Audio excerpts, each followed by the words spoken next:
హైగ్నివేర్ house నుంచి మరొక collection తో మీ ముందుకు వచ్చేసానండి. ఇవి వచ్చేసి మనకి 2 పీస్ సెట్ అండి. 3XL టు 10XL అయితే వస్తుందండి. బ్యాక్ సైడ్ అయితే మనకి ఈ విధంగా థ్రెడ్స్ వస్తాయండి.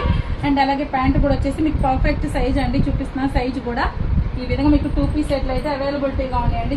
చాలా మోడల్స్ అయితే ఉన్నాయండి. చాలా బాగున్నాయండి. అన్ని కూడా మీకు ఈ విధంగా ప్యాంట్ కూడా చాలా ప్రీమియం క్వాలిటీతో ఉందండి. సైజ్ కూడా చాలా పెద్దగా ఉంటుంది. పెద్ద సైజెస్ వాళ్ళకి ఏం ప్రాబ్లం లేదండి. 3XL టు 10XL సైజెస్ వరకు మన దగ్గర అవైలబిలిటీగా ఉన్నాయండి. అండ్ అలాగే నేను ఒక్కొక్కటి చూపిస్తాను చూసారా, ఇవన్నీ కూడా మనకి 3XL టు 10XL సైజెస్ అయితే అవైలబుల్గా ఉన్నాయండి. ఒకసారి మనకి కావాలనుకున్న వాళ్ళు స్క్రీన్ మీద నేను మన నెంబర్ మెన్షన్ చేస్తామండి. మీరు ఆన్లైన్లో కూడా ఆర్డర్ ప్లేస్ చేసుకోవచ్చండి. దగ్గర లెగిన్స్ కూడా వాళ్ళ ఓన్ మ్యానుఫ్యాక్చరింగ్ ఉంటుందండి. XS నుంచి 10XL వరకు సైజెస్ అయితే అవైలబుల్ ఉంటాయండి. చాలా క్వాలిటీగా కూడా ఉంటాయండి. ప్రైజెస్ కూడా చాలా రీజనబుల్ గా ఉంటాయి. తప్పకుండా ఒకసారి మన షాప్ అయితే విజిట్ అవ్వండి. నచ్చితే లైక్ చేయండి, కామెంట్ చేయండి, మన ఛానల్ ని సబ్స్క్రైబ్ చేయండి. షాప్ నెంబర్ వచ్చేసి 2728 వాసవి కాంప్లెక్స్ హైగ్నివేర్ హౌస్ అండి. తప్పకుండా మన షాప్ ని విజిట్ అవ్వడానికి ట్రై చేయండి. లేదంటే ఆన్లైన్ లో కూడా మీరు ఆర్డర్ ప్లేస్ చేసుకోవచ్చు అండి. లెగ్గిన్స్ క్వాలిటీ అయితే సూపర్ క్వాలిటీ ఉంటుందండి.